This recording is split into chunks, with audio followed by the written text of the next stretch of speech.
Hello everyone. तो भाई हम लोग आ गए हैं वापस आपके साथ आपकी मन पसंदीदा सीरीज जो है इंपॉर्टेंट क्वेश्चंस की। तो भाई इसमें हम लोग वापस आ गए हैं जिसमें हम भाई आपकी जो है पूरी फिजिक्स जो है ढंग से करवा रहे हैं। जिन बच्चों की प्रॉब्लम होती है कि सर क्वेश्चन जो है कहाँ से करें, कितने क्वेश्चन करें, स्कूल में पेपर है, स्कूल में टेस्ट है, कहां से क्वेश्चन करें, कितने क्वेश्चन करें, तो भाई उनकी प्रॉब्लम हमने सॉल्व कर दी है। सारे इंपॉर्टेंट क्वेश्चन हम एक जगह ले आए हैं ताकि अगर आप ये कर लें तो भाई आपके नंबर स्कूल में आए बिल्कुल मस्त। और भाई जो लोग जेई और नीट की तैयारी कर रहे हैं उनको भी ये जरूरी है क्योंकि ये जो है उनका बनाएगी बेसिक बिल्कुल फंड। तो भाई सबके लिए जरूरी है सीरीज।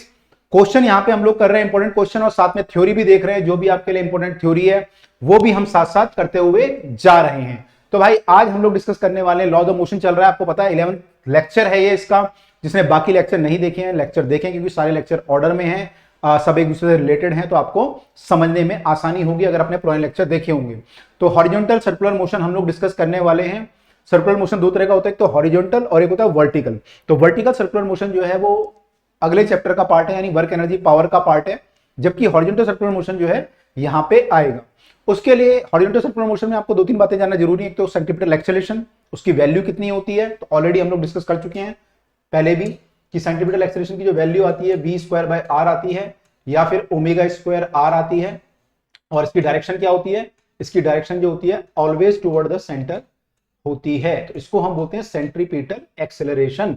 और ये तब होता है जब आपकी स्पीड जो है कांस्टेंट होती है, मतलब मैं कांस्टेंट स्पीड से अगर मूव कर रहा हूं सर्कल में तो मेरा सेंटीपिटल एक्सेलरेशन जो होता है वो v²/r होगा। ठीक है, अगर मेरी स्पीड बढ़ रही है, मान लो इंक्रीज हो रही है, तो मेरा सेंटीमीटर एक्सेलरेशन तो v²/r ही आएगा, लेकिन वो हर जगह पे अलग अलग आएगा फिर, क्योंकि v हमारा बढ़ता जाएगा तो सेंटीमीटर एक्सेलरेशन की वैल्यू भी बढ़ती जाएगी।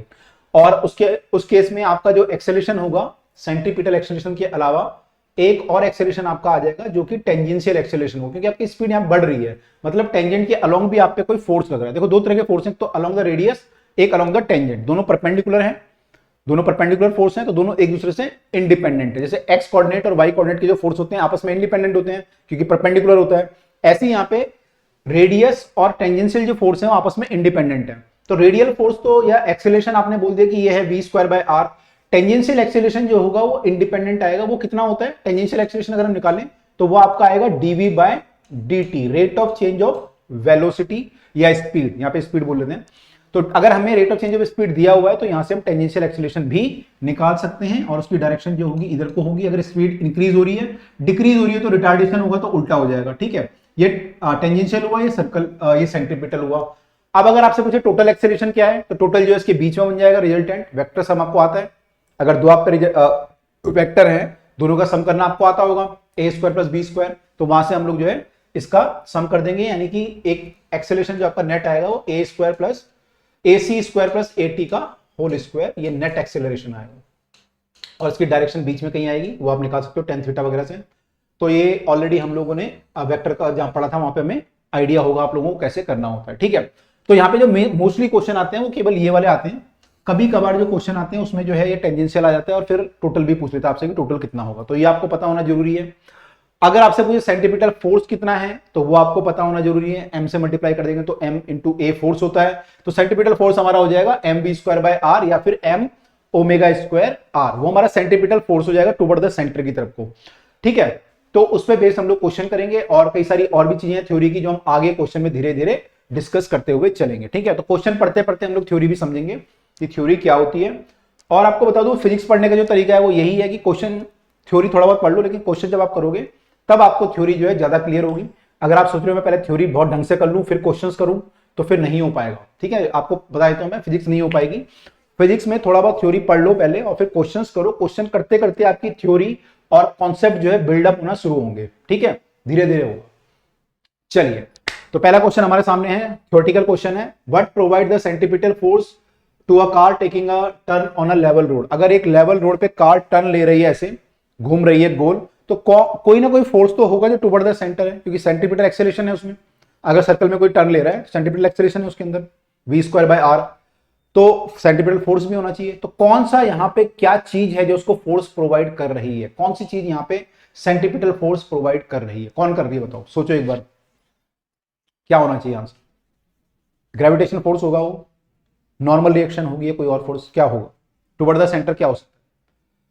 तो अगर आपने सही सोचा होगा तो भाई ये जो होता है इस केस में क्या होता है, अगर आपकी कार टर्न ले रही है इस ट्रैक पे मान लो चल रही है और आपको इधर को फोर्स कोई दे रहा है, तो कौन दे सकता है वो, इधर को जो फोर्स हो सकता है वो फ्रिक्शन फोर्स होता है। यहाँ पे फ्रिक्शन फोर्स जो होता है टुवर्ड द सेंटर यहाँ पे एक्ट करने लगता है। क्योंकि क्या होता है जब कार आपकी ऐसे घूम रही है तो कार जो है बाहर को स्किड करती है, बाहर को जब स्किड करती है तो फ्रिक्शन अंदर को लगता है, तो फ्रिक्शन फोर्स जो है अंदर को लगता है, वो आपको सेंट्रीपिटल फोर्स जो है प्रोवाइड करता है। तो यहाँ पे आंसर हो जाएगा हमारा कि friction force of the road provide you the centripetal acceleration. ठीक है, और इसलिए क्या होता है आपके टायर भी जो है घिसते जाते हैं क्योंकि फ्रिक्शन लग रहा है बार बार, तो आपके कार के टायर जो है घिसते रहते हैं। ठीक है, अब यहाँ पे कुछ और केस आ गए हैं इस क्वेश्चन में कि इन केस में बताओ इनमें कौन प्रोवाइड करता है। जैसे कि motion of a planet, but how is the centripetal force provided in the following cases. Motion of the planet around the sun, planet घूम रहे हैं सन के चारों तरफ, पृथ्वी घूम रही है, मार्स घूम रहा है ना, जुपिटर घूम रहा है, तो कौन उसे फोर्स प्रोवाइड कर रहा है टुवर्ड द सेंटर की तरफ को। तो क्या आंसर होगा इसका, आई थिंक ये तो आप सही गैस करोगे। ये सन है, इसके चारों तरफ मान लो पृथ्वी घूम रही है, अर्थ घूम रहा है, तो कौन इसे फोर्स, यहाँ पे कौन सा फोर्स है ये जो लग रहा है। तो अगर आपने सही गैस किया होगा तो it is the gravitational force या gravitational pull of the sun which provide the centripetal acceleration. तो जो ग्रेविटेशन पुल होता है सन का, वो पृथ्वी को सेंट्रीपिटल एक्सेलरेशन प्रोवाइड कर रहा है, तभी वो घूम पा रही है, अदरवाइज वो घूम नहीं पाती। ऐसी मून अराउंड द अर्थ, अगर मून घूम रहा है अर्थ के चारों तरफ, अब कौन कर रहा है इस पे फोर्स प्रोवाइड, तो भाई अब अर्थ का सेंट्रीपिटल फोर्स प्रोवाइड करेगा, जो अर्थ का ग्रेविटेशन फोर्स है वो सेंट्रीपिटल फोर्स प्रोवाइड करेगा। तो यहाँ पे कौन प्रोवाइड करता है, अर्थ का ग्रेविटेशनल फोर्स जो है मून को सेंट्रीपिटल फोर्स देता है ताकि वो सर्कल में घूम पाए। जब भी कोई सर्कल में घूमेगी चीज उसको सेंट्रीपिटल फोर्स चाहिए किसी ना किसी फॉर्म में, चाहे वो आपकी रस्सी प्रोवाइड करे, चाहे वो आपका स्प्रिंग प्रोवाइड करे, चाहे वो ग्रेविटेशन हो या कुछ और हो, तो आपको फोर्स चाहिए ही चाहिए। Motion of electron around the nucleus, अगर इलेक्ट्रॉन घूम रहा है न्यूक्लियस के चारों तरफ तो क्या होगा, अब कौन प्रोवाइड करेगा। यहाँ पे आपको पता है प्लस चार्ज होता है न्यूक्लियस में और ये माइनस होता है, तो यहाँ पे कौन सा फोर्स होगा, अगर आपने पढ़ा होगा तो ये कौन सा फोर्स है, ये दिस इज इलेक्ट्रोस्टैटिक फोर्स, और कई जगह कूलम्बिक फोर्स भी लिख देते हैं। इलेक्ट्रोस्टैटिक और कूलम्बिक फोर्स है यहाँ पे, जो कि इलेक्ट्रॉन और न्यूक्लियस के बीच में काम कर रहा है, इलेक्ट्रॉन को अंदर को पुश कर रहा है, पुल कर रहा है सॉरी, तो उसके कारण जो है इसको सेंट्रीपिटल फोर्स मिल रहा है। तो कभी भी कोई चीज अगर सर्कल में घूम रही है, आपको पता है कि उसमें एक्सेलरेशन होगा, और एक्सेलरेशन जब भी होता है तो फोर्स होता है। ठीक है, तो फोर्स तो जनाब यहाँ पे होना ही चाहिए, बिना फोर्स के कोई भी चीज सर्कल में नहीं घूम सकती। अगला क्वेश्चन है ना, जैसे लेकिन हमारा दिमाग तो घूम जाता है कई बार, तो दिमाग जब घूमता है तो उसको फोर्स चाहिए होता है। तो कौन सा फोर्स होता है, तो आपका फोर्स होता है पेपर का फोर्स होता है, कभी एग्जाम के प्रेशर होता है, कभी कुछ होता है, तब दिमाग घूमता है ना। तो कोई भी चीज अगर घूम रही है मतलब, तो ओवरऑल जो है फोर्स उसमें चाहिए। ठीक है, Why does a cyclist lean to one side while going the curve? जब हम कर्व लेते हैं, साइकिल वाला कोई कर्व लेता है, तेजी से अगर कर्व ले तो एक तरफ को झुक जाता है। तो क्यों वो झुकता है और किस डायरेक्शन में वो झुकता है। अगर वो कर्व ऐसे ले रहा है तो क्या वो ऐसे झुकता है, अगर ऐसे कर्व ले रहा है वो इधर को तो क्या वो ऐसे झुकता है, या फिर इधर को कर्व ले रहा है तो इधर को झुकता है। किधर को झुकता है, अंदर को या बाहर को, और क्यों करता है ऐसा। तो अगर साइकिल जो टर्न ले रहा है तो साइकिलिस्ट जो होता है किधर को झुकता है और क्या होता है इसमें। तो साइकिलिस्ट जो होता है, देखो साइकिल जब टर्न लेगी तो साइकिल का जो है इस पे एक नॉर्मल रिएक्शन लगेगा जो इधर को लगेगा, नॉर्मल रिएक्शन, क्योंकि इसका mg नीचे होगा तो इस पे नॉर्मल रिएक्शन लगेगा इधर को। अब जो नॉर्मल रिएक्शन है इसके दो कंपोनेंट बन सकते हैं, एक कंपोनेंट परपेंडिकुलर मतलब वर्टिकल और एक कंपोनेंट हॉरिजॉन्टल। ठीक है, मान लो ये एंगल थीटा है, वो वर्टिकल से थीटा झुका, तो ये कंपोनेंट कितना हो जाएगा, इधर को थीटा है तो n cos थीटा, कई बार कर चुके हैं हम लोग ये, n cos थीटा होता है, इधर को थीटा बनता है और इधर को फिर साइन हो जाएगा।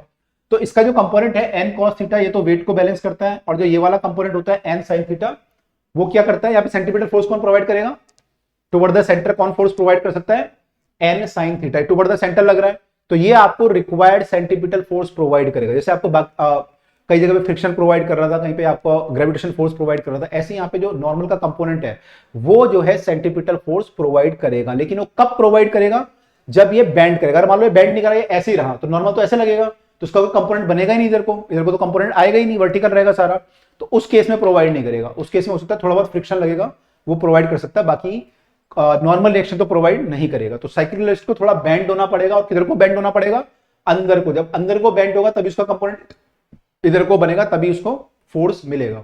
तो वो अंदर को बेंड होता है ताकि उसे जो है सेंटीपिटल एक्सेलरेशन मिले। तो देखो आपका दिमाग कितना तेज है कि वो सब कुछ कैलकुलेट कर लेता है, कितना बैंड होना है, किधर को बैंड होना है, जबकि कईयों को नहीं भी पता होगा ना ये बात। भाई सबको थोड़ी पता, आपको पता थी आज तक? क्या नहीं पता थी आपको? मोटरसाइकिल जो चलाते हैं उनको पता होता है कि सबको ऐसा नहीं पता होता, लेकिन तब भी आपका दिमाग कैलकुलेट कर लेता है कि ऐसे ऐसे करना है, इतना इतना करना है। अच्छा, यहाँ पे मैं अगर थीटा निकालूं, क्योंकि थीटा आपको आगे जरूरत पड़ेगी, तो थीटा कैसे निकालेंगे? आप देखो यहाँ पे एन कॉस थीटा जो है mg के बराबर है, और ये इसको बैलेंस कर रहा है, और अंदर को जो फोर्स लग रहा है वो एन साइन थीटा है। अब एन साइन थीटा किसके बराबर है? वो सेंट्रीपिटल एक्सेलरेशन प्रोवाइड कर रहा है, तो ये F इक्वल टू एम में लिख देते हैं। तो F equal to M into A क्या होता है? V square by R. इसको सॉल्व करेंगे तो क्या आएगा? दोनों को डिवाइड कर लेते हैं। इक्वेशन नंबर 1 है, मान लो ये 2 है, दोनों को अगर डिवाइड करेंगे तो क्या आएगा? डिवाइड करेंगे तो ये कट गया आपका टेन थीटा, कितना आ गया? V square by R G. तो ये फॉर्मूला होता है, आपको ध्यान रखना है कि आपका जो साइक्लिस्ट बैंड करता है उसका अगर हमें थीटा निकालना है तो हमें क्या चाहिए? उसकी स्पीड चाहिए, तो कितनी स्पीड से मूव कर रहा है, एक आर चाहिए। तो V square by R G अगर हम करेंगे तो यहां से निकल जाएगा। आपको डेरिवेशन भी आना चाहिए, ये भी कई बार पूछ लेते हैं आपसे, तो आपको डेरिवेशन भी क्लियर होना चाहिए, ठीक है? राइट, आगे चले। अ साइक्लिस्ट लीन वाइल, देखो क्वेश्चन ही आ गया, वाइल राइडिंग, अच्छे तो उसका आंसर है while riding the curve because component of the grounds natural response supply him a centripetal force. तो उसका नेचुरल रिस्पॉन्स मतलब नॉर्मल रिएक्शन होता है, वो क्या प्रोवाइड करता है? उसे सेंट्रीपिटल फोर्स प्रोवाइड करता है, विच ही नीडेड टू टर्न, जिसको उसको चाहिए टर्न करने के लिए। ही मस्ट लीन इनवर्ड, उसको अंदर की तरफ को झुकना चाहिए, from the vertical posture toward the circular path centre, centre की तरफ को झुकना चाहिए, ना कि बाहर को, ठीक है? तो भाई ऐसे मत कर देना, नहीं तो फिर गड़बड़ हो जाएगा मामला, है ना? अगला question, how does banking of a road reduce the wear and tear of the tyre? अगर बैंकिंग ऑफ द रोड का मतलब क्या होता है?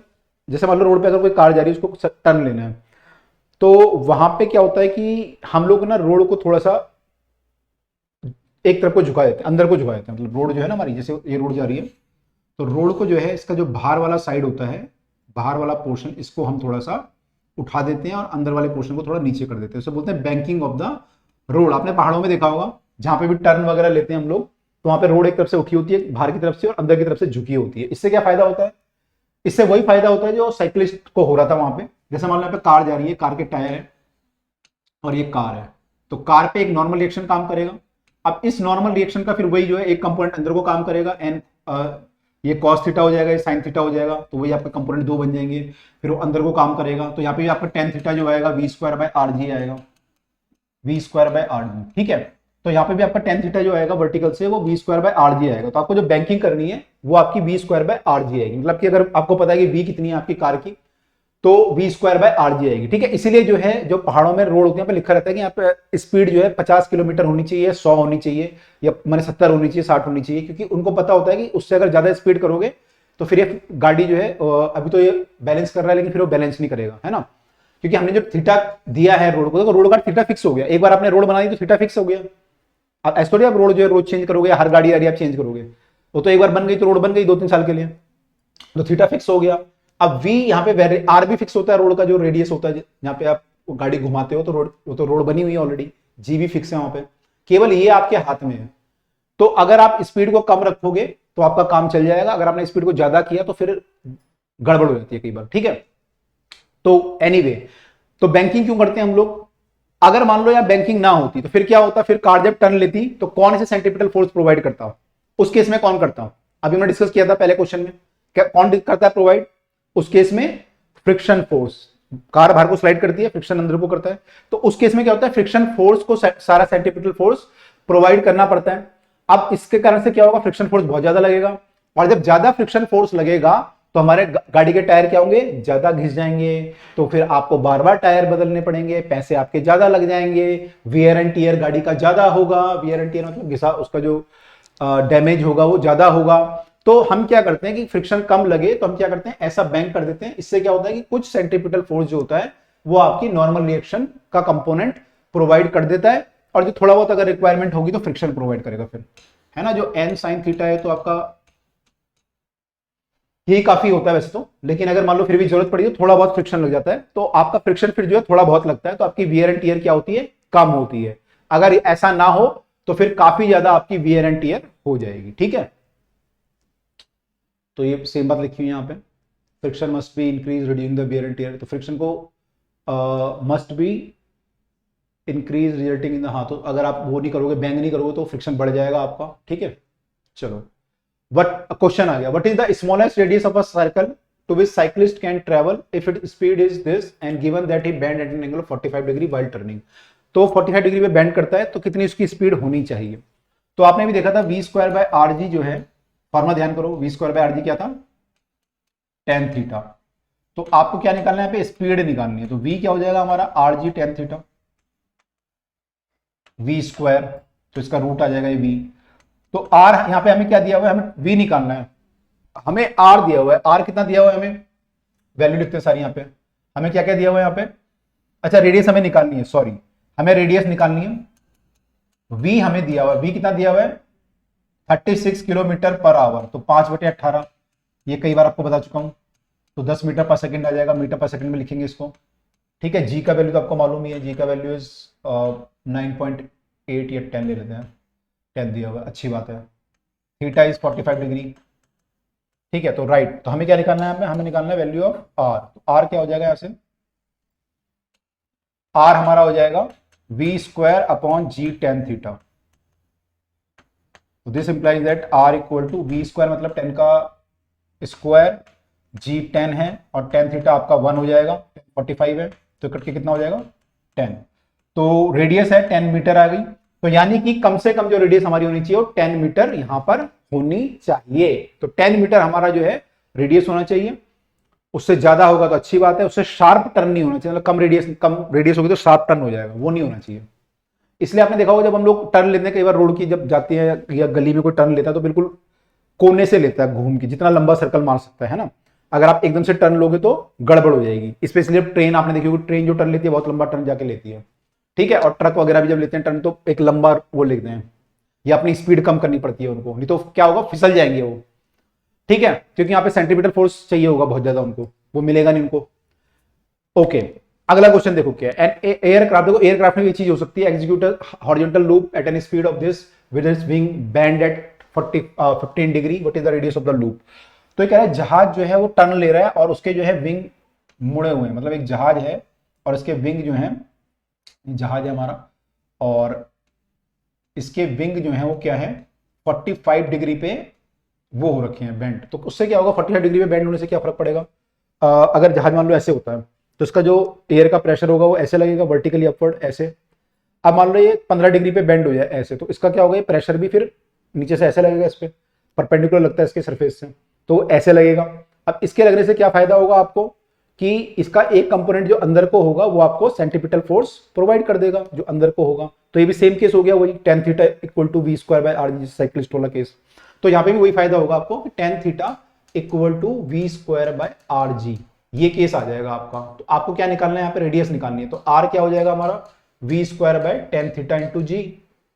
अब यहाँ पे v की वैल्यू क्या है, v की वैल्यू हमारी है 720 किलोमीटर में है, तो 5/18 कर देते हैं, 18 चौके 72, 200 मीटर पर सेकंड। तो हमारी स्पीड तो आ गई 200 मीटर पर सेकंड का स्क्वायर, स्क्वायर भी है, अपॉन में 10 लिखा है। ओहो, जी की वैल्यू 10 ले लेते हैं, 10-15। अब देखो 10-15 की वैल्यू तो नहीं निकाल पाओगे, इसको ऐसे कर लेते हैं, 2 दूनी 4, 1 2 3, 4000 बाय 10-15 आएगा।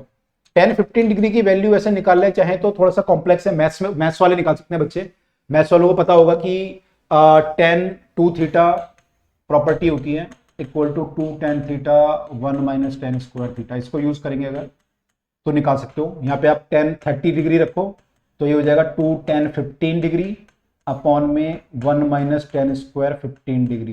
तो ये 15 डिग्री जो है ये है, तो इसमें एक क्वालिटी इक्वेशन बनेगी, फिर 10-15 की वैल्यू निकालनी पड़ेगी, तो काफी लंबा हो जाएगा। आई थिंक कुछ आता है √3 - 1 बाय √3 + 1 ऐसे कुछ आता है। तो एनीवे, तो आपको क्या होगा, ऐसा नहीं दिया रहेगा आपको क्वेश्चन, अगर पेपर में क्वेश्चन आएगा तो वैल्यू दी रहेगी आपको कि 10-15 डिग्री दिस मच, तो वहां से आप डायरेक्ट या फिर इतना भी आप छोड़ सकते हो। तो आर हमारा जो आएगा वो इतने मीटर आ जाएगा, ठीक है। इन्होंने वैल्यू पुट कर दी है 10-15 की, तो ये काफी लंबा वैल्यू आएगा, 15 किलोमीटर आ रहा है इनका, क्योंकि 10-15 की जो वैल्यू आएगी वो 1 से कम आएगी, ऑब्वियसली 10-45 1 होता है, तो ये वैल्यू 4 से भी ज्यादा, हाँ ऑब्वियसली बढ़ जाएगी वैल्यू हमारी, ठीक है। तो यहाँ पे जो हमारी वैल्यू है 15 किलोमीटर आ रही है, यानी जहाज को जो सर्कल लेना पड़ेगा काफी लंबा सर्कल लेना पड़ेगा, क्योंकि स्पीड काफी ज्यादा है जहाज की, है ना, स्पीड काफी ज्यादा है, तो सर्कल भी क्या लेना पड़ेगा, बहुत लंबा। जितनी ज्यादा स्पीड होती है उतना बड़ा सर्कल लेना पड़ता है। ओके, एक क्वेश्चन है, disc revolve with the speed of, एक डिस्क है और ये रिवॉल्व कर रही है about this with the speed of 33 revolution per minute, 33 1/3 revolution per minute, and radius of 15 centimetre है इसकी। Two coins are placed 4 centimetre and 14 centimetre from the centre of the record. ये record है, record आप पहले के जमाने में चलता था ना, वो रिकॉर्ड घूमता था, है ना, जिसमें गाना चलता था, है दूर के मुसाफिर, ऐसे गाना चलता था, है ना। तो वो वाला जो है रिकॉर्ड है, उसमें ये जो है घूम रहा है। और यहाँ पे कॉइन आपने जो है 2 कॉइन रख दिए, एक 4 सेंटीमीटर की दूरी पे और एक लगभग 14 सेंटीमीटर। तो डिस्क की रेडियस 15 सेंटीमीटर है, तो ये 14 सेंटीमीटर यहाँ कहीं होगा, 15 बिल्कुल बाहर तक होगा, तो ये 15 सेंटीमीटर तो इसकी रेडियस है। और आपने जो कॉइन रखे हैं वो कहां पे रखे, 4 पे, और एक आपने 14 पे रखा है, ठीक है। तो आपको क्या बताना है, कोफिशिएंट ऑफ फ्रिक्शन आपको दिया हुआ है 0.15। तो आपको बताना है which of the 2 coin will revolve with the record, कौन सा कॉइन जो है रिकॉर्ड के साथ घूमेगा और कौन जो है फिसल जाएगा, कौन सा कॉइन साथ में घूमेगा और कौन सा फिसल जाएगा। स्पीड आपको ये दी हुई है। तो यहाँ पे फिसलेगा क्यों या साथ में क्यों घूमेगा, साथ में घूमने के लिए उसे सेंट्रीपिटल फोर्स चाहिए। सेंट्रीपिटल फोर्स कौन प्रोवाइड करेगा, फ्रिक्शन फोर्स प्रोवाइड करेगा, ठीक है। तो फ्रिक्शन फोर्स अगर वहां पे सफिशिएंट हुआ तो नहीं फिसलेगा, अगर फ्रिक्शन फोर्स कम पड़ गया तो फिसल जाएगा, ठीक है। तो वो कब घूम सकता है, कॉइन तब घूम सकता है कि अगर हमारा फ्रिक्शन फोर्स जो है सफिशिएंट हो, यानी मोर देन जो है, जो इसको फोर्स चाहिए, कितना फोर्स चाहिए, जो घूमने के लिए कितना फोर्स चाहिए होता है, m omega square r, m v square by r चाहिए ना। अगर उसके बराबर हुआ है, उससे ज्यादा हुआ फ्रिक्शन फोर्स की वैल्यू, जो मैक्सिमम वैल्यू है फ्रिक्शन फोर्स की, तो आपका काम चल जाएगा, है ना। फ्रिक्शन फोर्स की मैक्सिमम वैल्यू हो सकती है, उससे ज्यादा हुई तो काम चल जाएगा। मान लो मेरे को चाहिए 5 न्यूटन का फोर्स और फ्रिक्शन फोर्स मैक्सिमम 15 हो सकता है, तो फ्रिक्शन क्या होगा, सेल्फ एडजस्टिंग है, वो 5 न्यूटन की अपनी वैल्यू फिक्स करेगा। तो 5 न्यूटन आपको चाहिए, 5 वो आपको दे देगा। अगर आपको 15 चाहिए तो 15 भी दे देगा, लेकिन आपको अगर 16 चाहिए तो फ्रिक्शन तो 15 हो सकता है मैक्सिमम, तो अपनी वैल्यू नहीं बढ़ाएगा, तब आपका कॉइन फिसल जाएगा। अच्छा, तो ये कंडीशन होनी चाहिए। आई होप क्लियर हो रहा है। अब फ्रिक्शन मैक्सिमम वैल्यू कितनी हो सकती है, आपने पढ़ा होगा मैक्सिमम फ्रिक्शन जो होता है, लिमिटिंग फ्रिक्शन की वैल्यू क्या होती है, म्यू एन, ये होती है लिमिटिंग फ्रिक्शन की वैल्यू, तो ये इतना होना चाहिए। अब एन की वैल्यू क्या होगी, यहां पे एन हमारा हो जाएगा एम जी, एन मतलब नॉर्मल रिएक्शन और एम जी नीचे, तो म्यू एम जी जो होना चाहिए क्या होना चाहिए, एम ओमेगा स्क्वायर आर से ज्यादा। तो यहां पे एम तो कट गया, एम तो कहीं पे आएगा ही नहीं, यानी इसलिए यहां पे एम नहीं दे रखा, देखो कहीं पे कॉइन का, है ना, मास कहीं पे दिया नहीं हुआ, बात नहीं करी उसने मास की, क्योंकि कट जाएगा, उस पर डिपेंड नहीं करेगा ये, ठीक है। तो आप कॉइन रखो या चाहे कोई और चीज रखो, वो जो है सेम कंडीशन आएगी, ठीक है, प्रोवाइडेड ये म्यू सेम हो दोनों का। तो हमारा कंडीशन क्या रही है, mu g is more than omega square r. तो हमारा जो म्यू जी है इससे ज्यादा होना चाहिए ओमेगा स्क्वायर आर। तो हमें म्यू पता है, जी पता है, हमें ओमेगा भी पता है, तो हमें आर निकालना है कि आर कितना हमारा सेफ है, मतलब कहां तक वो सेफ है कॉइन। तो आर हमारा जो है लेस देन होना चाहिए mu g by omega square से। इससे कम अगर मेरा आर है तो कॉइन मेरा नहीं फिसलेगा, इससे ज्यादा अगर है तो फिसल जाएगा। यानी इसमें आंसर क्या आएगा, ज्यादा वाला आंसर आएगा। तो यहाँ पे आंसर क्या होगा, वैसे 14 वाला फिसलना चाहिए, है ना। अगर वो बोल रहा है कि फिसलेगा, या तो दोनों ही नहीं फिसलेंगे, है ना, या फिर दोनों फिसलेंगे, या फिर 14 वाला फिसलेगा। अच्छा, अब देखते हैं आर की वैल्यू कितनी आती है, तो निकालते हैं। चलो, तो म्यू का वैल्यू पता है, जी का पता है, ओमेगा का निकाल लेते हैं। ओमेगा का वैल्यू यहाँ पे दिया हुआ है, ओमेगा दिया हुआ है 33, इसका मतलब समझते हो 33 इंटू 3 करेंगे पहले, तो 99 प्लस 1 100/3 है ये, 100/3 रेवोल्यूशन पर मिनट है, रेवोल्यूशन पर मिनट। अब हमें किसमें चाहिए होता है ओमेगा, ओमेगा की यूनिट क्या होती है, यूनिट क्या होती है, सोचा करो, वीडियो रोक के सोचा करो, अगर नहीं आता तो क्या होती है यूनिट, ओमेगा की यूनिट होती है रेडियन पर second, D theta by D होता है रेडियन पर सेकेंड, तो हमें रेडियन पर सेकेंड में निकालना है। 100 रेवोल्यूशन चल रहा है, तो एक रेवोल्यूशन में कितने रेडियन होते हैं, एक रेवोल्यूशन में 2 पाई रेडियन, तो 100 में कितने हुए, 100 इंटू 2 पाई रेवोल्यूशन, तो 100 इंटू 2 पाई रेडियन सॉरी पर सेकंड चाहिए हमें। तो एक मिनट में 60 सेकंड होते हैं, 60 से डिवाइड कर देंगे तो रेडियन पर सेकंड में आ जाएगा। एक रेवोल्यूशन में मैंने 2 पाई रेडियन रख दिया और एक मिनट की जगह पे मैंने 60 सेकंड रख दिया, ठीक है। अब इसको सॉल्व करना है। इसको जब हम सॉल्व करेंगे तो 0 से 0 उड़ जाएगा, ये 2 से डिवाइड कर लो, इसको डिवाइड कर लेते हैं, 2 से कटेंगे तो 3, ये आपका 10 रहेगा यहाँ पे, ये कटा नहीं है, ठीक है, ये आपका 10 बचा हुआ है यहाँ पे, और 2 से ये कट गया, यहाँ पे क्या था हमारा 3 था, तो ये कटा, तो ये 3 बचा यहाँ पे, ओके। तो कितना बचा हमारा ऊपर, कितना बचा 10 पाई 2 से ये कटा, 0 से 0 कटा, 2 से 3 कटा, तो नीचे कितना बचा 9, 3 3 9 और ऊपर बचा 10 पाई। तो 10 पाई रेडियन पर सेकंड आ रहा है, 10 पाई बाय 9 रेडियन पर सेकंड। ठीक है, तो ओमेगा स्क्वायर का वैल्यू ये आ रहा है। इसको यहाँ पुट करेंगे, यहाँ पुट करेंगे तो वैल्यू कितनी हो जाएगी, म्यू की वैल्यू है 0.15, जी की वैल्यू 10 रख देते हैं, कुछ नहीं दिया तो, अपॉन में 10, इसका स्क्वायर करेंगे तो 100 पाई स्क्वायर इंटू 9, अपॉन में 9 इंटू 9 81 आ जाएगा, उस ऊपर चला जाएगा। तो आपका रेडियस जो है इससे कम होना चाहिए। अब इसे सॉल्व करना भाई, भयंकर काम है। तो इसको सॉल्व कैसे करेंगे, 10 से इसे उड़ा दो पहले तो 10 आ गया, ऊपर क्या है 81 इंटू 0.15, सॉल्व करते हैं यार, बहुत मुश्किल है। 81 इंटू 0.15, 15 का पहाड़ा पढ़ो, 15 एकम 15, हासिल 1, 15 अट्ठे 120 और 121, 2 के बाद डेसिमल लगेगा तो 12.15, ये तो आ गया। ठीक है, 12.15, और क्या था, और नीचे था हमारा 10 पाई स्क्वायर, पाई स्क्वायर मतलब 3.14 का स्क्वायर, 9.7 के आसपास आता है कुछ ये। 4 करेंगे तो 4 चौके 16, हाथ से 1, 4 एकम 4 और 1 5, 4 तिया 12, 314 ये आ गया। इसको करेंगे तो 3 से मल्टीप्लाई करना है तो 14 तिया 42, 3 तिया 9, 6 5 और 4 9, 2 और 2 4 और 1 5, 4 और 3 7 और 1 8 और 1 9, 9.86 आता है। ओके ठीक है, 9.86 आ रही है हमारी वैल्यू ये। तो हमारी जो वैल्यू है वो कितनी आ गई फाइनली, इसका मतलब हमारी वैल्यू आ गई है ऊपर वाली और नीचे वाली वैल्यू आ गई। ऊपर वाली वैल्यू है हमारी 12.15 अपॉन में 9.86 से ऐसा कुछ आ रहा है, राइट, यही आ रहा है। 81 इंटू 0.15 हमने किया और नीचे हमने किया 10 पाई स्क्वायर, तो वैल्यू हमारा जो आया आर जो है लेस देन इतना आ रहा है। कुछ गड़बड़ लग रहा है मुझे तो, दोनों कॉइन ही फिसल वो होंगे। तो एक कॉइन हमारा 4 सेंटीमीटर पे रखा था, एक 14 सेंटीमीटर पे। एक बार दोबारा चेक करते हैं calculation, mu n more than mu m square r किया हमने, एम से एम कटा, म्यू जी ये आया, mu g equal to omega square r आया, आर जो है लेस देन आया mu g by omega square. Mu की वैल्यू ये है, जी की वैल्यू ये है, ओमेगा हमने वहां से निकाला हुआ है। ओमेगा था हमारा 100/3 रेवोल्यूशन पर मिनट, तो 100 into 2 pi divide by 3 into 60, 0 से 0 गया, 2 से ये गया, तो 3 तिया 9 नीचे आया, ऊपर आ गया 10 पाई रेडियन। 10 पाई, पाई की वैल्यू पुट नहीं करी हमने, पाई गायब कर दिया शायद, नहीं करा है पुट। फिर स्क्वायर किया 10 पाई का, तो 10 पाई का स्क्वायर करेंगे 100 पाई स्क्वायर इंटू 81, तो 81 इंटू 0.15 और नीचे आया 10 पाई का स्क्वायर। 81 इंटू 0.15, 81 इंटू 0.15 किया हमने तो ये आया, और नीचे आया 10 पाई का स्क्वायर, 10 पाई का स्क्वायर, 10 भी था साथ में, ओके 10 मिसिंग है। ओके तो ये हमारा आंसर आया। अब इसको सॉल्व करेंगे तो कितना आ जाएगा, 98.6 ऊपर आ जाएगा 12.15, इससे कम होना चाहिए आर का वैल्यू। तो ये मीटर में आएगा, इसको सेंटीमीटर में अगर मैं करूं तो ये हो जाएगा 1215 सेंटीमीटर डिवाइड बाय 98.6, या फिर इसको यहाँ 0 लगा दो तो ये सेंटीमीटर में आएगा। इसे सॉल्व कर लेते हैं, 986 और ये है आपका 12150।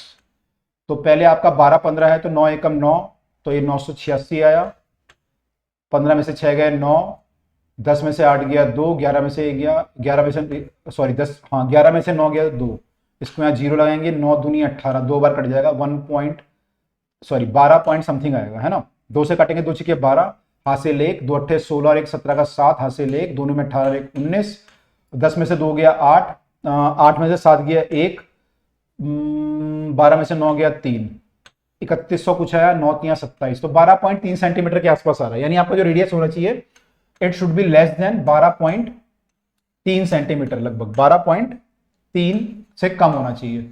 तो हमारा जो रेडियस है, एक का रेडियस कितना दिया हुआ है, एक का रेडियस तो 4 दिया हुआ है और एक का रेडियस था 14 दिया हुआ है।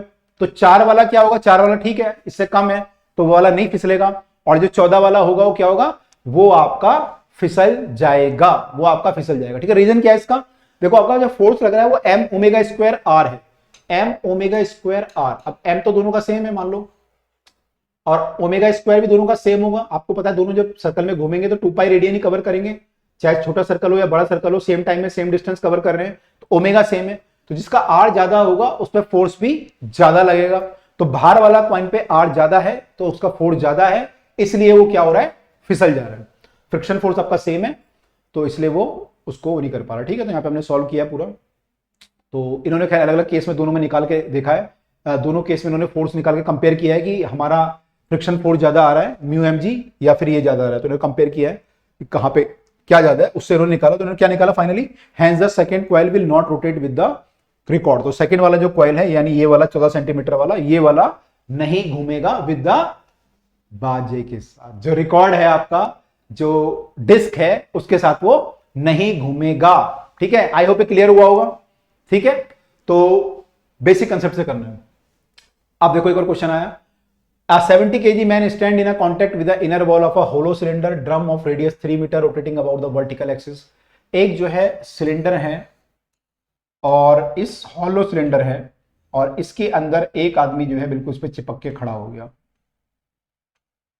इस पे चिपक के खड़ा हो गया, यहां फ्लोर पे खड़ा हो गया मान लो, है ना, ऐसे करके चिपक के खड़ा हो गया। ठीक है, मजे लेने के लिए तो कितना मास है इसका, 70 kg,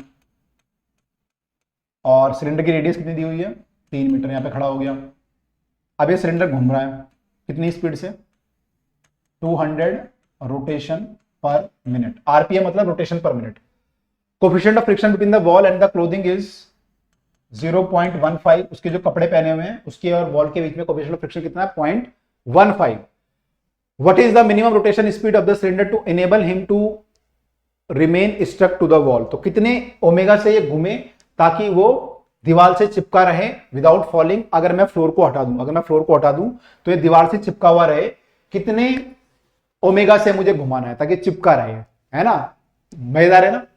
अच्छा, तो क्यों चिपका रहेगा भाई वो, अगर वो नीचे नहीं गिर रहा, क्यों नहीं गिर रहा, अगर वो चिपका हुआ है दीवार से, नीचे नहीं गिर रहा, कौन सा फोर्स उसे रोक रहा है, क्या फोर्स लग रहा होगा यहाँ पे, इस पे तो एमजी नीचे लग रहा है, तो एमजी तो नीचे खींचना चाहिए इसे, तो कौन सा फोर्स है जो नीचे नहीं जाने दे रहा। तो इस पे एक ही फोर्स हो सकता है जब ये यहाँ पे टंगा हुआ है, कौन सा हो सकता है।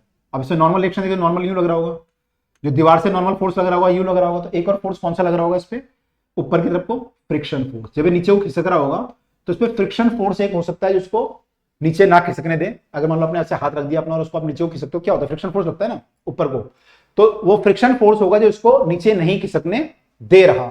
तो अगर ये फ्रिक्शन फोर्स इसके वेट को बैलेंस कर ले तो भाई चिपका रहेगा, नीचे नहीं गिरेगा। मतलब अगर आपका friction force is more then, जो इसकी वैल्यू है limiting value more than mg हुई तो आपका काम चल जाएगा। अब फ्रिक्शन फोर्स की वैल्यू कितनी होती है, फ्रिक्शन फोर्स अगर हमारा mg हुआ, ऐसे लिखिए friction force equal to mg हुआ अगर हमारा, तो आपका काम चल जाएगा। लेकिन फ्रिक्शन फोर्स की मैक्सिमम वैल्यू कितनी होती है, friction force is at least, maximum value कितनी होती है फ्रिक्शन फोर्स की, म्यू एन। तो फ्रिक्शन फोर्स जो होता है म्यू एन अगर आपका mg के बराबर हुआ या म्यू एन जो है इससे ज्यादा हुआ, मैं ये कह सकता हूं, तो आपका काम चल जाएगा। ज्यादा या बराबर हुआ, ज्यादा होगा तब भी काम चल जाएगा, फ्रिक्शन अपना वैल्यू एडजस्ट कर लेगा। तो म्यू एन अगर हमारा इतना हुआ तो काम चल जाएगा। अब यहाँ पे एन कितना होगा, एन कितना होगा बताओ। अब यूजुअली हम एन को mg लिखते हैं, लेकिन यहाँ पे एन कितना आएगा, एन कैसे निकालेंगे। यहाँ पे जो एन है उसकी वैल्यू निकालने के लिए आपको देखना पड़ेगा सेंट्रीपिटल, ये घूम रहा है सर्कल में, है ना। अगर ये घूम रहा है तो नॉर्मल रिएक्शन इसको सेंट्रीपिटल फोर्स प्रोवाइड कर रहा है, यानी एन की जो वैल्यू होगी वो कितनी हो जाएगी, वो सेंट्रीपिटल फोर्स के बराबर होगी, यानी कि m v square by r या एम ओमेगा स्क्वायर आर, क्योंकि ओमेगा दिया हुआ है यहाँ पे, तो एम ओमेगा स्क्वायर आर होगी। तो एन की वैल्यू जो हम पुट करेंगे यहाँ पे, जो एन इस पे लग रहा होगा वो कितना होगा, एम जी के बराबर नहीं होंगे, एम जी तो यहाँ लग रहा है इधर, ठीक है, एन यहाँ थोड़ी लग रहा है, एन तो इधर को है। तो यहाँ पे जो वैल्यू आएगी वो कितनी आएगी, एम ओमेगा स्क्वायर आर। तो ये कितनी आ जाएगी, m omega square r should be more than और इक्वल टू एम जी। तो यहां से हमारा क्या आ जाएगा, एम से एम कट गया, तो म्यू ओमेगा स्क्वायर आर जो होगा वो इससे ज्यादा होना चाहिए, यानी कि हमारा ओमेगा स्क्वायर जो है should be more than g by mu r, या फिर omega should be more than, root कर देंगे इसको, मोर देन और equal to root of g by mu r. ये अब हमें निकालना पड़ेगा भाई, खतरनाक सा आ गया। तो जी का वैल्यू, म्यू का वैल्यू और आर का वैल्यू चाहिए, ठीक है। तो यहां हमें निकालना पड़ेगा, ओमेगा इससे ज्यादा होना चाहिए। यहाँ पे दिया है ओमेगा 200 राउंड पर मीटर है, तो उसकी कोई जरूरत नहीं है क्योंकि पूछ रहा है कितना होना चाहिए। बस ये पूछ सकता है कि अभी क्या है, रुकेगा या नहीं रुकेगा, वो एक अलग बात है, लेकिन अभी मुझे कितना होना चाहिए, तो ओमेगा निकालते हैं यहाँ पे। तो ओमेगा अगर हम निकालें तो जी का वैल्यू 10 पुट करेंगे, म्यू का वैल्यू 0.15 इसका रूट है, इंटू आर था यहाँ पे, इंटू आर था ना, म्यू आर, आर कितना हमारा 3 मीटर, आर हमारा 3 मीटर है, तो यहाँ पे 3 मीटर आ जाएगा। इसको सॉल्व करेंगे तो कितना आएगा, ये मुश्किल है थोड़ा, ट्राई करते हैं। ये आ जाएगा 45, 10 आ जाएगा यहाँ पे,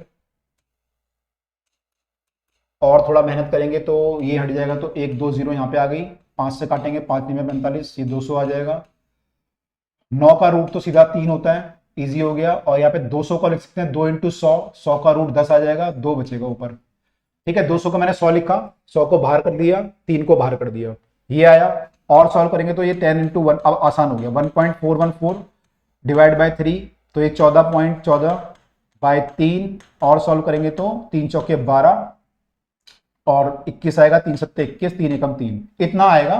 और ऐसा यूनिट है तो रेडियन पर सेकंड, तो कम से कम जो है इतना रेडियन पर सेकंड उसका ओमेगा होना चाहिए। अगर मैं रेवोल्यूशन पर मिनट में बात करूं तो एक रेडियन पर सेकंड का मतलब हुआ, एक रेवोल्यूशन पर मिनट की बात करूं तो ये होता है आपका 2 पाई, एक रेवोल्यूशन पर मिनट अगर मैं बोलूं वो होगा आपका 2 पाई रेडियन पर मिनट। तो 2 पाई रेडियन पर मिनट अगर आपका होगा तो वो एक रेवोल्यूशन पर मिनट के बराबर होता है। ठीक है, अब यहां पे आपका कितना घूम रहा है, एक सेकंड में 4.71 रेडियन घूम रहा है। हालांकि ये आंसर है, इसमें कोई इतना भी आप अगर छोड़ दोगे तो टीचर आपको पूरा नंबर दे देगा, लेकिन मैं फिर भी ट्राई कर रहा हूं कि जो इसने वैल्यू दी हुई है 200 या 2000, यहाँ पे जो दी हुई है ये 200, क्या ये सफिशियंट है या नहीं है, मैं इसको निकालने की कोशिश कर रहा हूं। तो इतना रेडियन पर सेकंड आया। अच्छा, तो एक सेकंड में वो इतना रेडियन घूम रहा है, तो एक मिनट में कितना घूमेगा, यानी एक मिनट में वो घूमेगा इतना रेडियन, 60 कर देंगे भाई। एक सेकंड में अगर इतना रेडियन घूम रहा है तो 60 सेकंड में इतने रेडियन घूमेगा, तो ये आपका इतना रेडियन पर मिनट आ गया। ये किसमें आ गया, रेडियन पर मिनट, रेडियन पर मिनट। और मुझे पता है कि एक रेवोल्यूशन में 2 पाई रेडियन होते हैं, या फिर एक रेडियन में 1/2 पाई रेवोल्यूशन होता है, ये बोल सकता हूं मैं भाई। एक रेवोल्यूशन में 2 पाई रेडियन होते हैं, तो एक रेडियन में 1/2 पाई रेवोल्यूशन होगा, तो इतने रेडियन में कितना रेवोल्यूशन होगा, इतने बाय 2 पाई कर दो, इतने बाय 2 पाई, तो आपका ये रेवोल्यूशन पर मिनट में आ गया, रेवोल्यूशन पर मिनट में आ गया। इसको सॉल्व कर लेंगे तो आ जाएगा, ये कितना आएगा, 30 आ जाएगा। पाई से इसे काटेंगे तो कितना कटेगा, 3 पॉइंट, इसको मल्टीप्लाई करेंगे तो 47.1 आएगा, ये इंटू 3 डिवाइड बाय पाई, काफी कम आ रहा है। ठीक है, तो चल जाएगी बात। तो हमारा जो आ रहा है 4.7 रेडियन पर सेकंड, हमारा आंसर क्या था, हमारा ही 4.71 आया था। ठीक है, तो इतना आंसर इज एनफ। ठीक है, मैं बस चेक कर रहा था, तो हमारे जो रेवोल्यूशन आ रहे हैं वो काफी कम आ रहे हैं 200 से। अगर आप वैल्यू इसको सॉल्व करोगे तो 47 या 150 के आसपास आएगा, 150 को भी 3 से डिवाइड करोगे तो 50 के आसपास आएगा, तो काम चल जाएगा आपका। ठीक है, तो 200 रेवोल्यूशन में वो रुका हुआ रहेगा, नीचे नहीं फिसलेगा। इंटरेस्टिंग क्वेश्चन है ना, कि नीचे नहीं फिसल रहा, बताओ ये गोल घूमने के वजह से।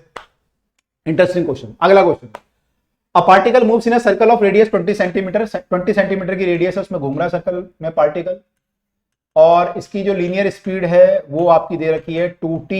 तो स्पीड आपकी टाइम के टर्म में यानी वेरिएबल है, और velocity v is metre per second, तो ऐसा यूनिट में दिया, मतलब find the radial and tangential acceleration at t equal to 3। तो आपको t इक्वल टू 3 पे क्या बताना है, a tangential and a radial, ये आपको दोनों निकालने हैं। यहाँ पे दो एक्सेलरेशन होंगे, रेडियल और टेंजेंशियल। मैंने शुरू में डिस्कस किया था कि दो एक्सेलरेशन आपके होते हैं। अब रेडियल क्या होता है, रेडियल तो आसान होता है आपका, रेडियल क्या होता है, वी स्क्वायर बाय आर, क्योंकि यहाँ v दिया होता है, v लिख रहा हूँ, ओमेगा नहीं लिख रहा हूँ। ठीक है, तो ये वी स्क्वायर बाय आर। और टेंजेंशियल क्या होता है, टेंजेंशियल एक्सेलरेशन क्या होता है कि आपकी स्पीड कितनी चेंज हो रही है, जो आपका नॉर्मल एक्सेलरेशन होता है dv बाय dt, तो ये dv बाय dt होगा। तो ये निकालना टेंजेंशियल, देखो टेंजेंशियल क्या होगा, dv बाय dt मतलब d of dt of 2t।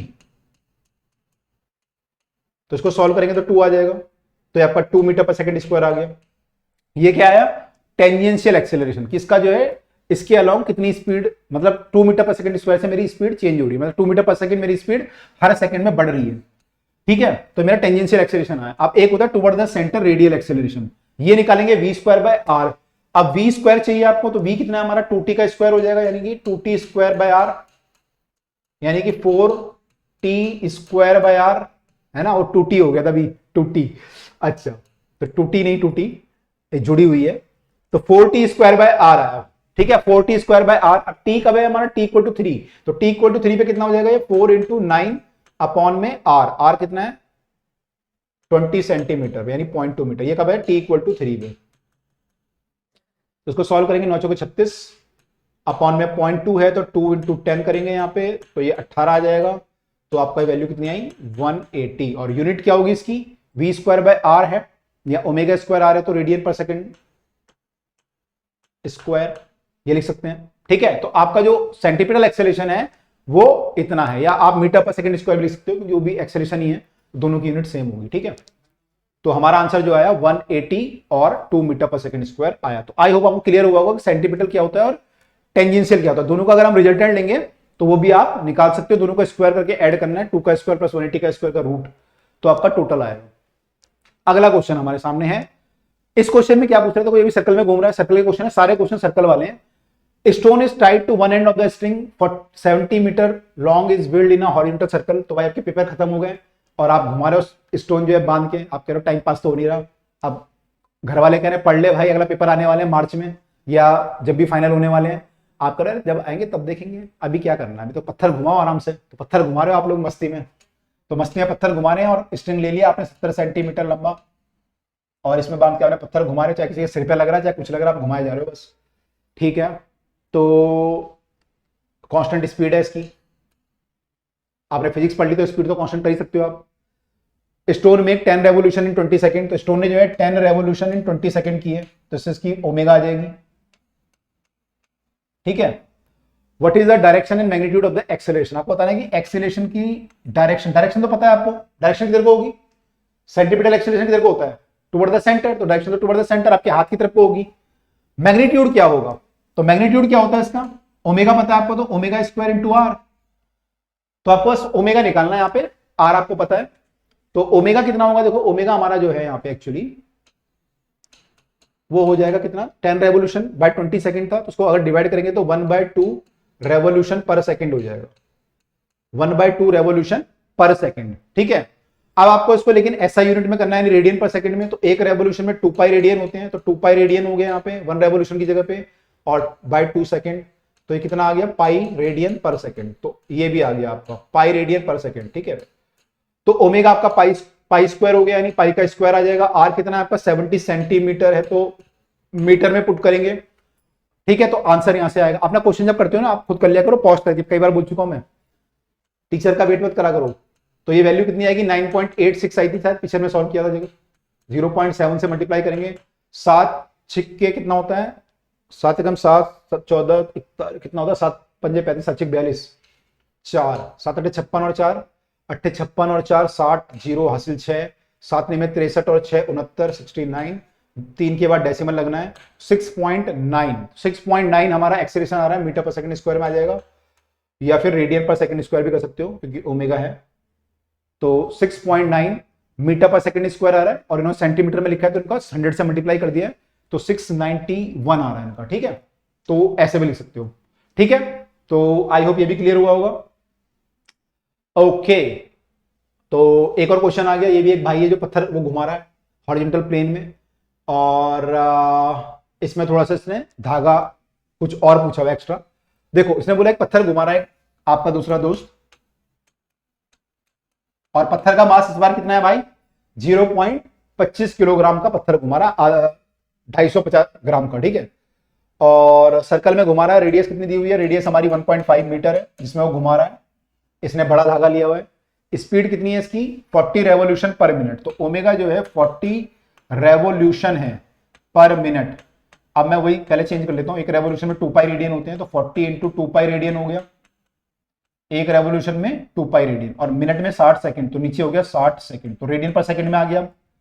अब जब सॉल्व करेंगे तो 0 से 0 उड़ा, 2 3 6, तो कितना आ गया ये 4 पाई 4/3 पाई, तो 4/3 पाई रेडियन पर सेकंड, ये हमारी ओमेगा भी आ गई। ठीक है जी, अब क्या पूछ रहे हैं, what is the tension in the string, string में कितनी टेंशन है ना, जैसे आपको टेंशन थी पेपर से पहले, अब स्ट्रिंग में कितनी टेंशन है, तो आपने अपनी टेंशन स्ट्रिंग को दे दी, आपने बोला अपनी टेंशन में अब स्ट्रिंग को दे देता हूं, तो स्ट्रिंग में कितनी टेंशन आई, तो भाई स्ट्रिंग में जो टेंशन होगी वो टेंशन ही आपको सेंटीमीटर फोर्स प्रोवाइड कर रही है एक्चुअली, जो ये सर्कल में घूम रहा है, तो ये टेंशन जो होगी ये सेंटीमीटर फोर्स के बराबर होगी, यानी m ओमेगा स्क्वायर आर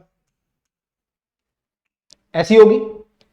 तो वैल्यू कितनी आएगी, m की वैल्यू पुट कर लो 0.25, ओमेगा स्क्वायर कितना है आपका 4 पाई/3 का स्क्वायर, और r कितना दिया हुआ है, r इस बार 1.5 मीटर, इसको सॉल्व करना है हमें, इसको सॉल्व करेंगे तो क्या आएगा ये 0.25 into 16 pi square 16 pi square, pi होता है 9.86, पाई स्क्वायर अपॉन में 9 इंटू 1.5। काफी कॉम्प्लेक्स बन गया है। तो भाई 3 से काटते हैं, 3 3 9, 3 पंजे 15, ये आधा आया। आधे को, अच्छा इसको, ये 1/4 है, 0.25 मतलब 1/4, 1/4 को उससे काटेंगे तो 4 आएगा, 4 को फिर आधा करेंगे तो 2 आ जाएगा, तो ये 2 आ गया। 2 इंटू 9.86/3, 3 से इसको डिवाइड कर दें, 3 3 9, 3 दूनी 6, फिर कितना आएगा 26 आएगा, 3 में 27, अप्रोक्सीमेटली कर लेते हैं 3.29, तो चल जाएगा इतना। ठीक है, इसकी मल्टीप्लाई करेंगे तो कितना आएगा, 29 दूनी 58 और 3 दूनी 6, तो इतना आया। तो ये न्यूटन में आएगा, टेंशन है हमारा, है ना, टेंशन है ना, तो न्यूटन में आ जाएगा। तो देखो ये हमारा क्या आया, ये हमारी वैल्यू आ गई of the tension in the string. तो आपके दिमाग में जो टेंशन थी वो 6.8 न्यूटन थी, जो आपने स्ट्रिंग को दे दी है। ठीक है, ओके। अब ये बोले कितनी स्पीड से मैं घुमाऊं इसको ताकि ये टूटे ना, और ये कितने पे टूटेगा, string can withstand the tension of 200 Newton. तो आपने कहा नहीं मैं और तेज घुमाऊंगा, मैंने तो और टेंशन थी दिमाग में, तो भाई 200 न्यूटन पे टूट जाएगा। तो कितनी स्पीड से घुमाऊं ताकि टेंशन आपकी 200 न्यूटन से ज्यादा ना हो, मतलब ये 200 जब होगी तो आपको ओमेगा निकालना है, उससे ज्यादा ओमेगा नहीं होना चाहिए। तो अब हमें ओमेगा निकालना है जब टी हमारा 200 होगा। तो टी क्या है हमारा, एम ओमेगा स्क्वायर आर। तो you have to find the omega which is equal to T by m r का रूट हो जाएगा। और टेंशन कितनी हो सकती है, मैक्सिमम 200। एम कितना है आपका 0.25, आर कितना है आपका 1.5 मीटर, 1.5 था मेरे ख्याल से, या 3 था, 1.5 था ना, 1.5 मीटर, यस। तो इसको सॉल्व करेंगे तो भाई ये 1/4 है, ऊपर जाके 1/4 को ऊपर ले जाओ सीधा, तो 800 हो जाएगा ये। और ये 1.5 मतलब 3/2 हो गया, तो 3/2 1600 तो अच्छा हो गया, 1600 आ गया। 1600 का रूट करेंगे तो 4, और इसका रूट करेंगे तो 0। ठीक है, और यह है √3। देखो कितना आसान आ गया, है ना। मैं कोई रट के नहीं आया था कि मैं ऐसा करूंगा ऐसे हो जाएगा। भाई जब कैलकुलेशन बार बार करते हो ना आप, तो चीजें ऐसे होने लगती हैं खुद ही। ठीक है, तो 40/√3 आ गया। तो 40, अब क्या करेंगे, इसको √3 से ऊपर नीचे मल्टीप्लाई कर लेते हैं, √3 अपॉन में 3 हो जाएगा, और इजी हो जाएगा। तो 40 इंटू 1.732 भी लिख सकते हो आगे चाहो तो, 3 से डिवाइड करना है, 3 से काट लेते हैं पहले, 3 पंजे 15, 3 पंजे 15 और फिर बचेगा 23, तो 3 सत्ते 21, 3 अट्ठे 24, लगभग 8 से कट जाएगा। 40 किससे मल्टीप्लाई करोगे तो ये पॉइंट यहां खिसक जाएगा पहले तो, 5.8 की 4 से करोगे तो 8 चौके 32, हासिल 3, 4 पंजे 20 और 3 23, 23.2, 23.2 रेडियन पर सेकंड से अगर मैं उसे घुमाऊंगा, ओमेगा यानी मेरी ये आ रही है, तो इससे अगर मैं उसको घुमाऊंगा तो मेरी टेंशन कितनी हो जाएगी, 200 न्यूटन हो जाएगी। तो फिर उससे ज्यादा करूंगा तो टूट जाएगा, फिर उससे ज्यादा नहीं करना आपको।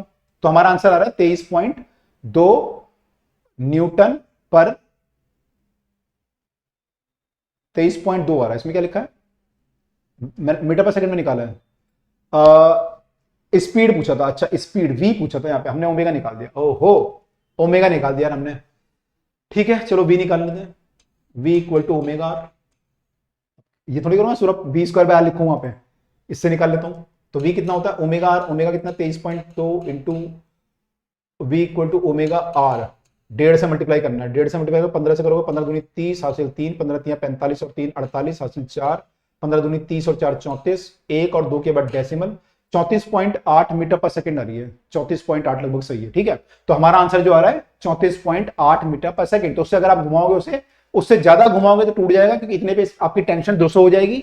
इससे ज्यादा अगर करोगे तो भाई स्ट्रिंग आपका टूट जाएगा, फिर आपका ना इससे वो कहते हैं ना टूट गया वो है, तो टूट जाएगा, इससे ज्यादा हमें नहीं घुमाना है। ठीक है, एक और क्वेश्चन हमारे सामने है, इंटरेस्टिंग क्वेश्चन है। ड्राइवर ऑफ अ ट्रक, अब क्या ट्रक, आपने बोला ट्रक चलाऊंगा मैं, तो आपने ट्रक चलाना शुरू कर दिया। Travelling with velocity v, suddenly notice a brick wall, उसने सामने ब्रिक वॉल देखी, डिस्टेंस उसका d था वॉल से, है ना। पहले तो नीचे गाने मोबाइल चला रहा था ट्रक चलाते हुए, फिर उसने देखा सामने तो दीवार आ गई, तो उसने देखा कि d डिस्टेंस पे तो दीवार है। अब बेटर क्या है उसके लिए कि अप्लाई, ब्रेक अप्लाई कर दे या एक सर्कुलर टर्न ले ले। मतलब वो दीवार के सामने था तो दीवार, उसने बोला ब्रेक अप्लाई करूं तो यहां तक रुक जाऊंगा, या मैं ऐसा एक टर्न मार लूं ताकि मैं बच जाऊं। तो उसने सर्कुलर मोशन पढ़ा था, तो उसने कहा मैं टर्न भी तो मार सकता हूं।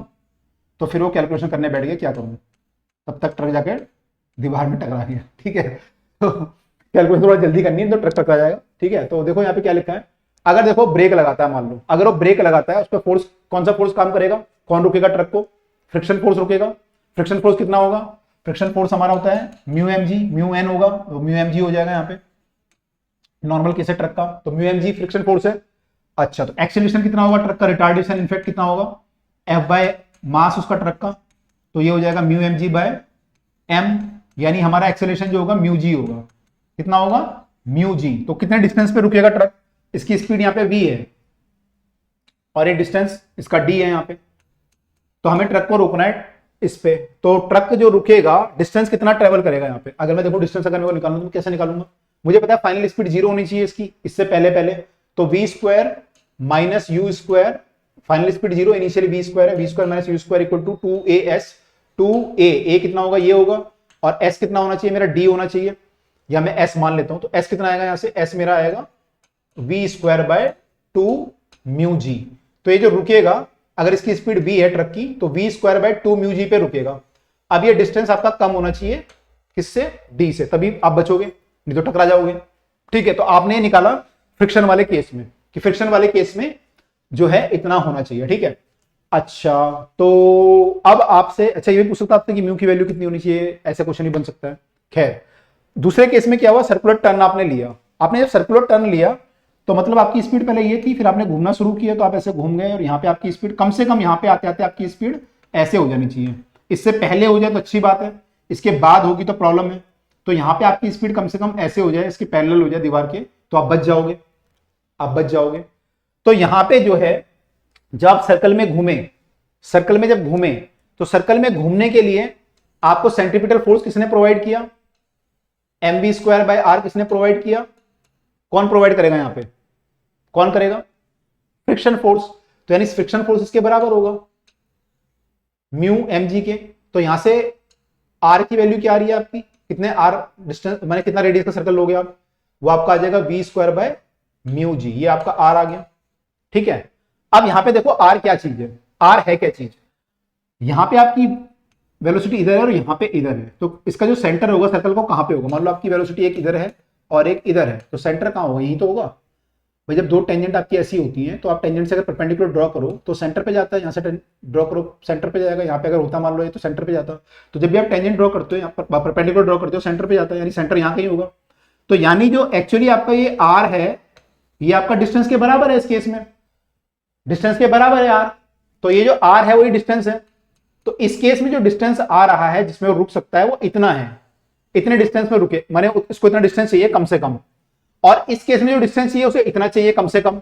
तो कहां कम चाहिए उसे, कहां पे कम चाहिए, यहां पे कम चाहिए, वहां पे कम चाहिए, वहां पे आ रहा है V square by mu G, यहां पे आ रहा है V square bye 2 mu G, कहां पे कम चाहिए, यहीं पे कम चाहिए, यहां पे अपॉन में 2 आ रहा है। तो यहां पे यानी उससे कम डिस्टेंस में उसका काम चल जाएगा जब ब्रेक लगाएगा, और जब डबल डिस्टेंस में इसमें करेगा तो उसे डबल डिस्टेंस चाहिए तो टकरा सकता है। तो उसे क्या करना चाहिए, उसे जो है ब्रेक लगाना चाहिए, उसे फिजिक्स नहीं लगानी चाहिए। ट्रक वाले जो होते हैं उनको फिजिक्स आती है तो ब्रेक लगाते हैं। ठीक है, सर्कुलर मोशन हमने पढ़ लिया, भले ही सर्कल नहीं लेना है, हमें जो है यहाँ पे ब्रेक लगाना है। ठीक है, तो भाई ऐसे इस क्वेश्चन को भी हम लोग कर सकते हैं। अच्छा क्वेश्चन था, इंटरेस्टिंग, राइट। ठीक है, चलिए, तो यहां तक हमने सारे क्वेश्चन कर लिए, तो इसका आंसर दिया हुआ है, आप देख लेंगे। आई थिंक वो एक और क्वेश्चन है लेकिन वो आपके सिलेबस से थोड़ा बियॉन्ड है, तो हमने उसको नहीं लिया इसमें। तो ये आपके सारे इंपॉर्टेंट क्वेश्चन यहां तक जो है हम लोगों ने कवर कर लिए हैं। तो आई होप आपको जो है ढंग से सर्कुलर मोशन हॉरिजॉन्टल वाला समझ में आ गया होगा। हम जो है अगले जो वो होगा चैप्टर, उसमें वर्टिकल सर्कुलर मोशन में देखेंगे कि जब वर्टिकल में घूमते हैं तो क्या होता है, क्योंकि वहां पे आपकी स्पीड चेंज होती है, तो वहां पे फिर क्या क्या फर्क पड़ते हैं वो हम देखेंगे अगले चैप्टर में। तो भाई इस चैप्टर की जो वीडियोस हैं वो सारी आप लोग देख लीजिएगा आई बटन पे जाके या फिर प्लेलिस्ट पे जाके। और अभी इसके डेरिवेशन भी हम लोगों को कराने हैं, तो डेरिवेशन भी हम लोग लेके आएंगे इसके, इस चैप्टर के, वो भी हम लोग आपको करवाने वाले हैं। तो भाई मिलते हैं आपसे अगली वीडियो में डेरिवेशंस के साथ। टिल देन आप लोग पढ़ते रहिए, और भाई कमेंट में लिख के बताइए कितनी वीडियो आपने देख ली है, आपकी पढ़ाई कैसे चल रही है। तो चलिए मिलते हैं, till then bye and take care.